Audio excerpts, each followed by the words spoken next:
Let's open our Bibles to Acts chapter 20. Acts chapter 20. We're going to focus this morning on verse 7 through 12, and then next Sunday we're having communion, so the message will be on communion. But then 2 weeks from today, we're going to come back to Acts 20, and we're going to look at something else. So you notice here the outline that I've given you. I bet you've never heard a sermon on how to say goodbye. How to say goodbye. There's a right and a wrong way to say goodbye. And we actually have some ideas in the Bible. So what you have in verses 7 through 12 is you have, as far as we know, Paul's last sermon in Ephesus. And he's been there 3 years. And then in verses 17 to 38, you have his last elders meeting where he just meets with his leaders and he shares with them what's on his heart. We're going to talk about verses 17 through 38 next time. This morning we're going to focus on verse 7 through 12. The first 6 verses in Acts 20 are Paul's itinerary. He's traveling here and there and here and there. Verse 7 to 12, he preaches the sermon we're going to look at. Then the next few verses are more itinerary, more traveling, and then he meets with the elders before he leaves Ephesus for the last time. I'd like for us to read verses 7 through 12 together, and I want to just walk us through and make some comments here. Acts chapter 20, verse 7 through 12. On the first day of the week, we assembled to break bread. Paul spoke to them, and since he was about to depart the next day, he kept on talking till midnight. There were many lamps in the room upstairs where we were assembled, and a young man named Eutychus was sitting on a windowsill and sank into a deep sleep as Paul kept on talking, which is a danger for preachers. They keep on talking. When he was overcome by sleep, he fell down from the 3rd story and was picked up dead.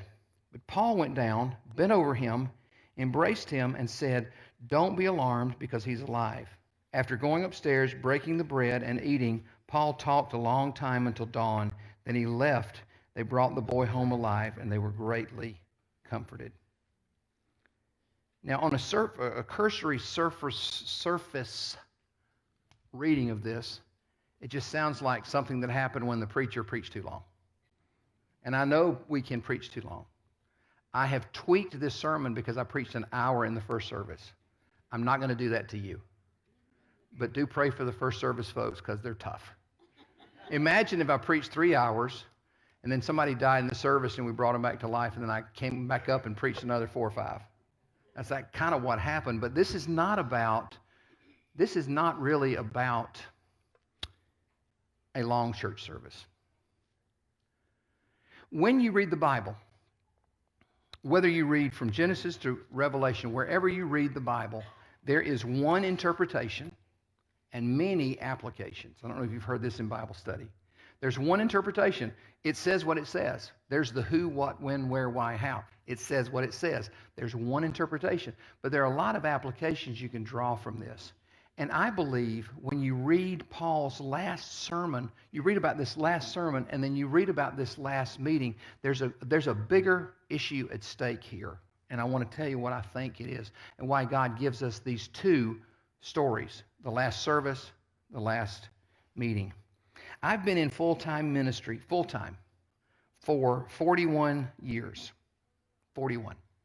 Previous to coming here to Gwinnett Community Church, I served in 7 churches. 4 as a staff pastor, and 3 as either the senior pastor or a solo pastor, the only pastor.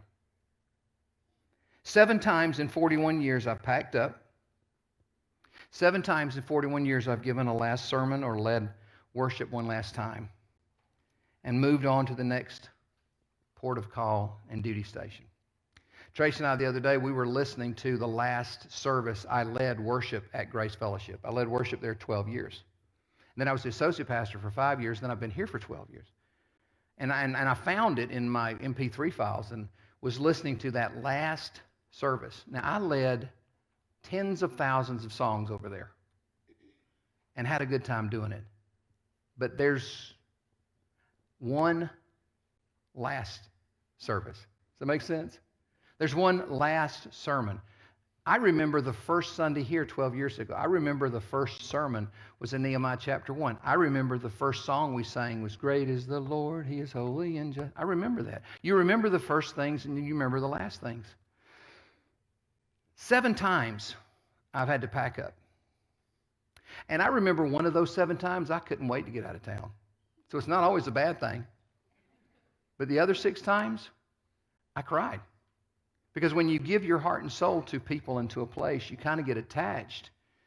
And when the Lord kind of begins to tweak you, you find yourself moving, emotions happen. Warren Wiersbe said this, and I agree 100%. The Lord moves your heart before he moves your body. Whether it's changing churches or moving to a new neighborhood or changing jobs or cutting out toxic relationships out of your life. I remember my sister. My sister insists on being a mentor to me, whether I want it or not.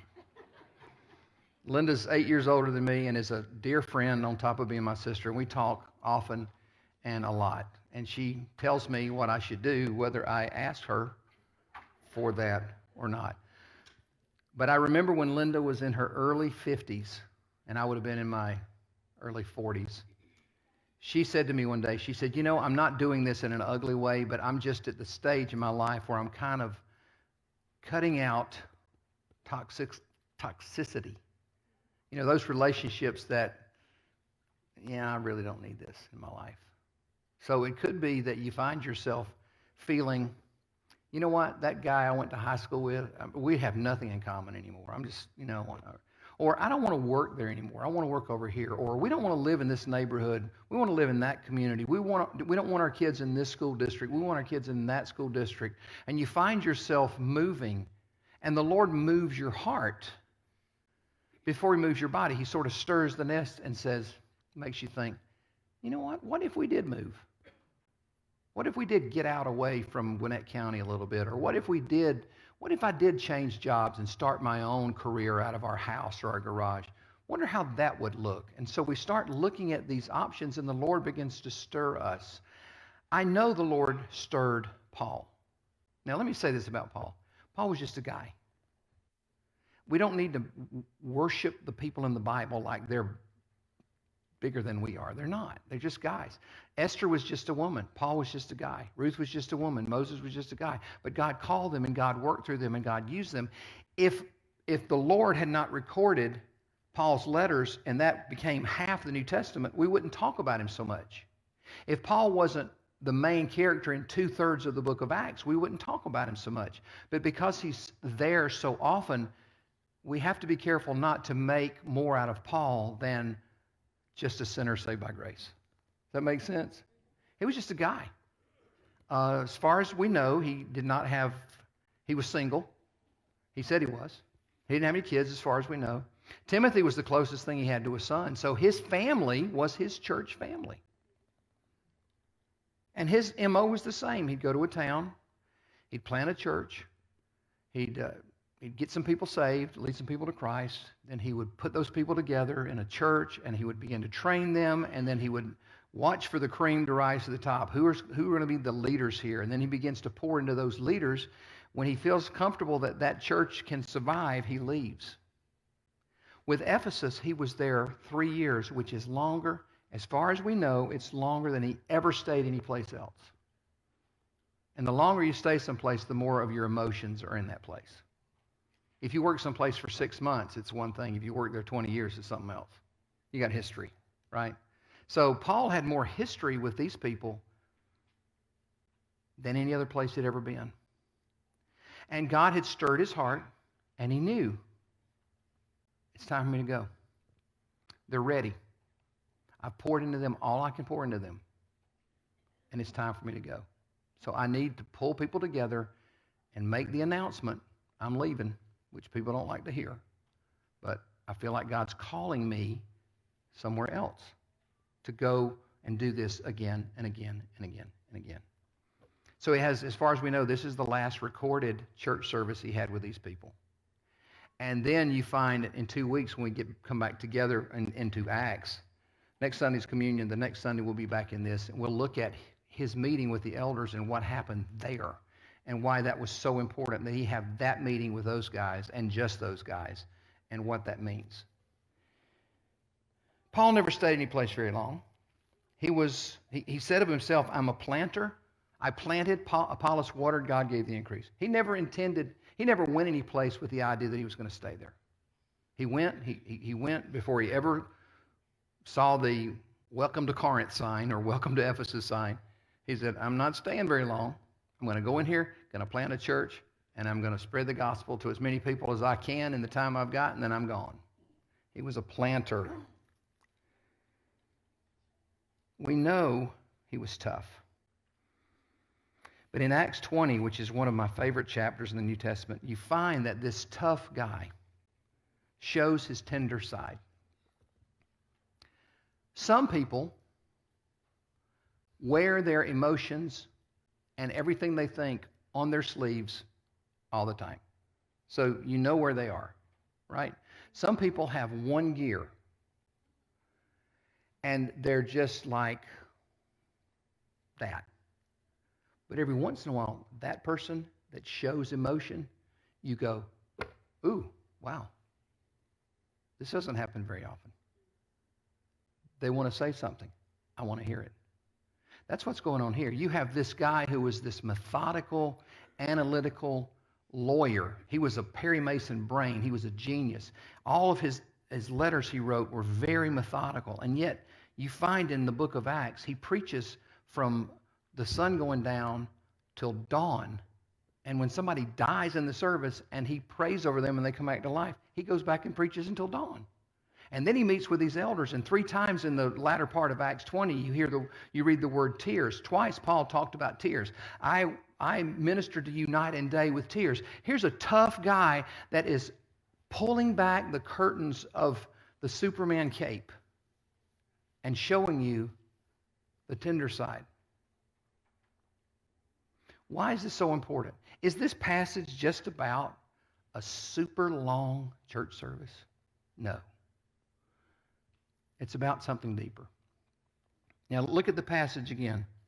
On the first day of the week, we assembled to break bread. There's 2 or 3 things in here that's really important. On the first day of the week. Why the first day of the week? For 4,000 years, the Jewish people worshipped on Shabbat, the 7th day of the week.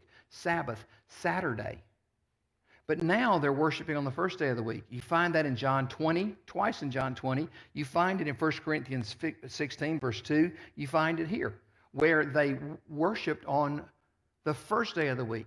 The reason they worshiped on the first day of the week and the reason we worship on the first day of the week is that is the day that Jesus rose from the dead. He was crucified on a Friday. He rose on a Sunday. And we worship and have been worshiping for 2,000 years on the first day of the week, the Lord's Day, because Jesus rose from the dead. And that's why we worship. That's why they were there on the first day. We, that's important. You see we in verse 7, we in verse 8. We assembled.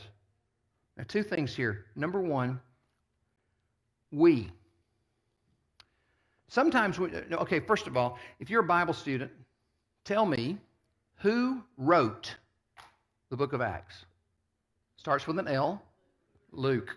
Ends with an ook. What was Luke? What was his trade? What was he trained to do?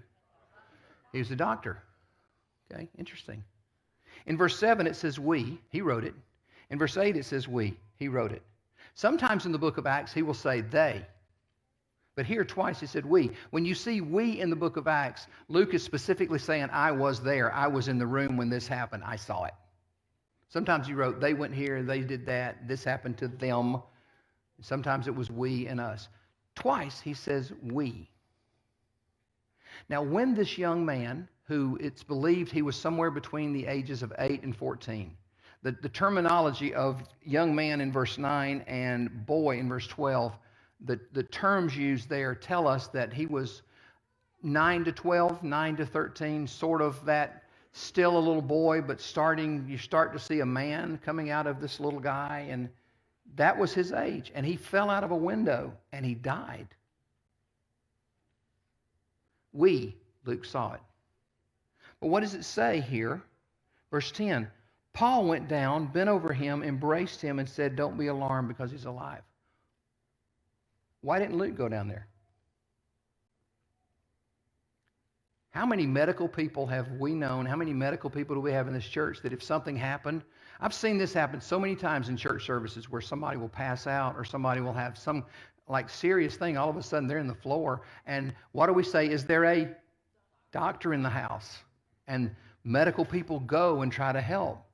Luke didn't go there. Paul went there. Why? Now, I don't want to make a big deal out of this, but let me just kind of give you something to think about. This boy was dead. He wasn't asleep. He wasn't in a coma. He wasn't knocked unconscious. He was dead. Now, I don't want to go too far down this road, but please hear me out. Sometimes we need a doctor. Sometimes we need a miracle. Sometimes doctors say, I've done everything I can. I don't know what else to do for you. I can't. I've exhausted my expertise. I've exhausted my training. I've exhausted everything I know, everything I can find. I can't do anything about this. And I've seen miracle after miracle after miracle where the doctors have said, we can't. And God says, I can. So Luke wrote it down that Paul went down 3 flights from the 3rd floor to the 1st floor and touched this kid. It says here, Paul went down, bent over him, embraced him. God brought him back to life. Now, here's something bizarre to me. Verse 11. After going upstairs, breaking the bread and eating, Paul talked a long time till dawn. Now, think about this. We're Americanized, I know. We're not used to long services. But think about this. If you sat through a 3-hour sermon and somebody died, and then the preacher went down and prayed over them, and they came back to life, wouldn't that be a good time to end the service? Wouldn't that be a good time to say, wow, we have studied the Word of God, we have had communion, we have assembled together, and we've seen somebody raised from the dead. Thanks for coming. You're dismissed. We'll see you next Sunday. But no. Paul went back upstairs and said, now where was I on my notes? And he spoke till dawn. Wow. Why? You will find in the last part of Acts chapter 20 that he told those people, those elders, you're never going to see me again. When I get on this ship, I'm never coming back here. He loved them. They loved him. And I know this from family gatherings. When you get people together that love each other, some people don't know how to leave. And some people don't know when to leave. I'm one of the how to leave people. I don't know how to leave. Like, I don't know how to say, I want to leave now, without it sounding rude. You know, I need to get going when I don't need to get going. I just want to get going. One of my best friends in college, his father was a hoot, man. Mr. Looper was one of the funniest men. And I've seen him do this. I've seen him say to company in his house, he'd look at his wife, who was Pauline. Mr. Looper would say, Pauline, we better go on to bed so these folks can go home. And he would get up and leave the room and go to bed and leave you sitting in his living room. He would say, y'all lock up when you leave. I'm going to bed. 9 o'clock every night, went to bed. He could have been a little smoother on his how to exit.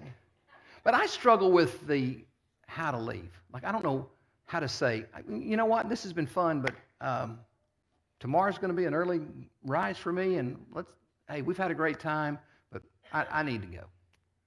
Some people don't know when to leave. We knew a guy, when Tracy and I were in the youth group up in Illinois, we had a guy in our youth group. He was the same age as us, and he is an interesting person. He showed up at our apartment one night. It was my mother, my father, and me. And we opened the door, and there he is.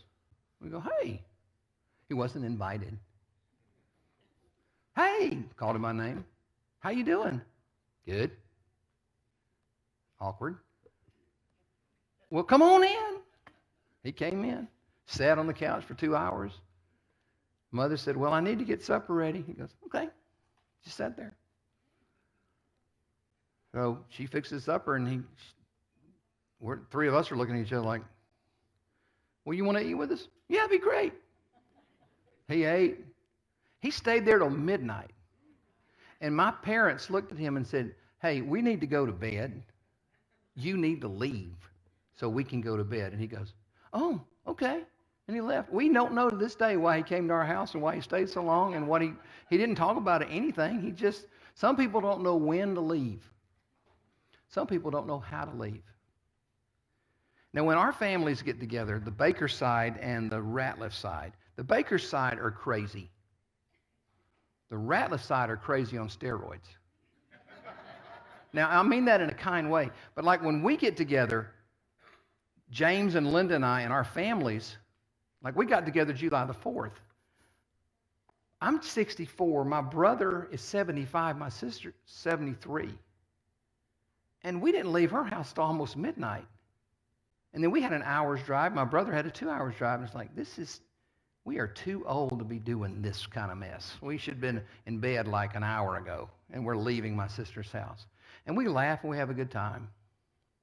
To be truthful, there's starting to be health challenges in my side of the family. And so you wonder if the last time is the last time.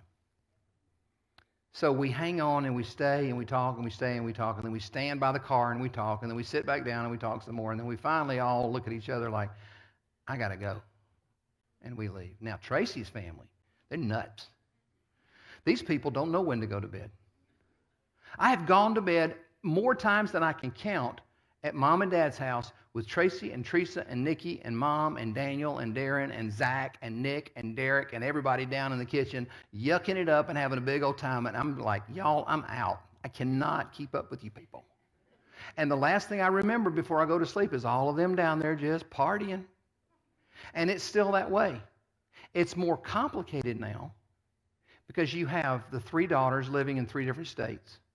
You have the 5 grandsons living in 4 different states. And there are 6 great-grandchildren living in 4 different states. So to get everybody together now is harder than it's ever been. Now watch this. When we get together, either side, we don't want to go home. Because we wonder, is this the last time we're going to be together for a while? I mean, when are we going to coordinate all these people to get back together? When is my brother and sister and I going to be able to coordinate ourselves to get back together?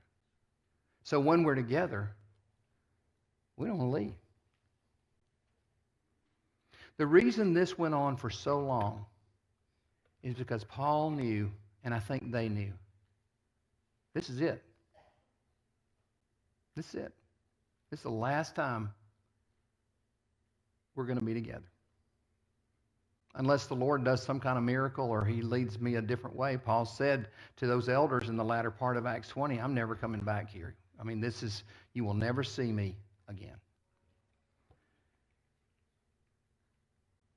So they talked and they talked and they talked and they talked and they talked. And I think Paul, in a sense here, preached 3 hours, helped to raise a young man from the dead, and then taught till dawn. I think he was cramming for finals. I think he was trying to pack into those people every single solitary thought he could put in their head and their heart, because he knew, I love these people. I love these people. And I'm never going to see them again. And I hope I've done the right thing. I hope I put enough into them that they'll be okay when I'm gone. And that's part of what he talks to the elders about, is after I'm gone, there are going to be wolves coming after the flock. And you guys are going to have to look after these people because I'm out. So it's on y'all. So he has this long service, and then he meets with the elders. And we're going to talk about that 2 weeks from today. We're going to talk about that because that's remarkable. That passage from verses 17 through verse 38, that passage that he talks to the elders and what he says to them and why he speaks to just them and not the whole church, why he wanted to see them before he got on the ship. There's a lot of good stuff that we can pull out of there.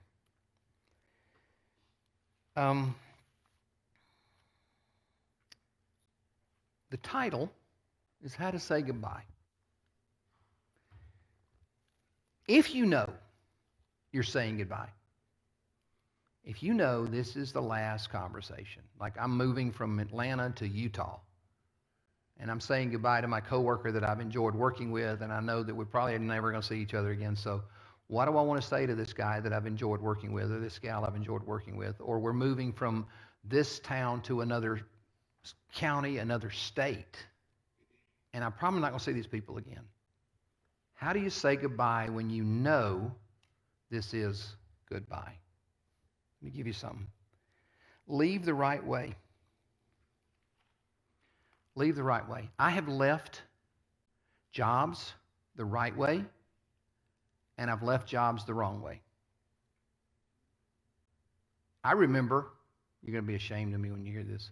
I remember one job I had, I told everybody off on my way out the door. Told them how stupid I thought they were and what I thought of them. Bye. I regret that to this day. I can't go back and undo it. But I just told myself, I'm going to tell them what, do you ever have that? I'm going to tell them, I'm going to tell them what I think. Anybody but me ever do that? 3 of us, 4 of us, the rest of y'all, be praying for y'all. Wish I could be as good as you. Most of the time I've tried to leave the right way. Don't leave anything that's you're going to regret later. So if you have something to say to somebody, positive or negative, say it and do it with grace, but leave the right way. Now, what if you don't know that the last time was the last time? I mean, people die suddenly. Things happen, and you're just blown away by it. And you weren't ready, you weren't prepared for that. What do you do to protect yourself from those last times when you didn't know it was the last time? How can you buffer yourself, your heart, your soul, your mind? What can you say and do to prepare for that moment? When I was 19 years old, I was visiting my girlfriend, Tracy Diane Ratliff, in Decatur, Illinois. And I was visiting her and her mom and daddy and her sisters, Teresa and Nikki. Let's see. I was 19, so Tracy, you would have been 17, maybe. Teresa was 16. Nikki was 9, 8, something like that. Now they're all grandmas. But we were just all teenagers then. And I was visiting Tracy, went up for a week, and I called home. Now, this was back before these things. You had to do this. So I called from Mom and Dad's landline, which is the same phone they still have. I mean, they've had that same number for 60 years in that house. And I called from that house to my parents and said, hey, I'm getting on the plane. They're taking me to St. Louis. I'm flying out. I'll be home tonight. And Mother was on the phone, and she said, well, did you have a good time? I said, yeah, I had a great time. But I'm looking forward to getting home, seeing you guys. And my mother said to me, I love you. And I said, I love you too. And hung up. Went to St. Louis, got on the plane. Parents were supposed to pick me up, but my next door neighbors picked me up. I'm like, this is weird. So I said, where's my mom and dad? Oh, they were tied up with something, and they just wanted to know if we'd pick you up because we had some time. Oh, okay. So we drove the hour from the airport to the house. When we got to the house, the yard was full of cars. And I'm like, okay, this is not good. My sister comes outside, grabs me by the arm, drags me up the stairs through the front door, and the living room is packed full of people, and they all look at me with this pitiful face. And my sister drags me back to my parents' room, shuts the door, and my father tells me that Mother had committed suicide. Now, there's more to that story, but I'm not telling you this so you go, oh, that's so sad. That's not my point. That is not my point. Please hear me. This has nothing to do with me. What is my point is this. The last thing she said to me and the last thing I said to her was, I love you. And that has stayed with me and comforted me all these years. That my mother loved me and I loved her, and we told each other we loved each other. You never know when the last time is the last time. Sometimes you know. Paul knew. I'm leaving. Hey, I've had a great time with you guys, but you're ready to fly on your own, and there are other people I need to go minister to. I love y'all. When I think about you, I'm going to pray for you, but I'm out. Peace. See ya. So sometimes you know. Sometimes you don't. So what do you do to buffer yourself to protect yourself so that if the last time turns out to be the last time, you can cope with it. Here it is. Make every moment count. Every meeting, every conversation. If there are people that you love, I'm going to say this in a holy, pastoral, holy way. You ready? You ready? Ready? All right. If there are people you love and you haven't told them you love them, you're a moron. Is that holy enough for you? Don't assume that people in your life know how you feel or what you think if you don't tell them. Every conversation with family should end with, I love you. Every conversation with your children should end with, I'm so proud of you. Every conversation with your best friend should be, man, I'm so glad you're my best friend. Can't imagine my life without you in it. We don't ever know if the last time will be the last time, so make those times count. Please, don't spend the rest of your life doing this. Put it down, face down, and talk to people. You never know if that conversation may be the last. When I wasn't going to tell this one, I just thought about this one. When I was in college, I used to go home on the weekends. I was in a school in Chicago. Y'all know that I went to one college and they asked me to leave after 3 semesters. They thought I should seek education elsewhere. So I did. But I was still at that college, and Mr. Salee, Jim Salee, asked me to do him a favor. He said, hey, we're having this choir musical over the weekend, and I would really like for you to stay and sing in it. And I said, Mr. Salee, I'm going home. I'll be back Monday. Monday morning, he was killed in a car wreck. And a friend of mine and I went to the scene of the accident. And we looked at the devastation. I had no idea that last time would be the last time. And I wish I'd stayed. It was no skin off my nose. I could have stayed. He asked me for a favor and I didn't give it to him. You never know, right? You never know when the last time is going to be the last time, so make it count. Make it count. And if you know it's the last time, do it right. Do it right. Don't embarrass yourself. Don't let people think less of God because of you. Let's pray. Father, thank you for this last meeting with Paul and this church, these wonderful people that 3 years before they didn't know Jesus even existed, and now they're followers of Christ because of Paul, because of his ministry. And I know we're reminded in Acts 20 that he left, and it broke his heart because he loved those people, but he knew you called him to go find other people like that didn't know you and reach them. And I thank you that church in Ephesus grew and continued to stay together and continued to flourish and continued to minister. And they got off track at one point, and we read about them in Ephesians, that in Revelation, that the church at Ephesus had kind of left their first love. And so John challenged them to get right and get back to what they needed to do. But Lord, that church lasted a long time. And the emphasis and the impact of that church in that area was profound, because one guy obeyed your voice and went and planted a church and taught those people the Bible and helped them to be grounded in your word. Lord, if we know we're leaving a situation, a job, a neighborhood, whatever, help us to do it right. And Lord, help us with the people that matter to us in our lives, our family, our friends. Help us to tell them how we feel about them and not assume they know. They don't know if we don't tell them. Help us to tell them. Help us to leave nothing unsaid that needs to be said, and help us to do it right. We pray in Jesus' name. Amen.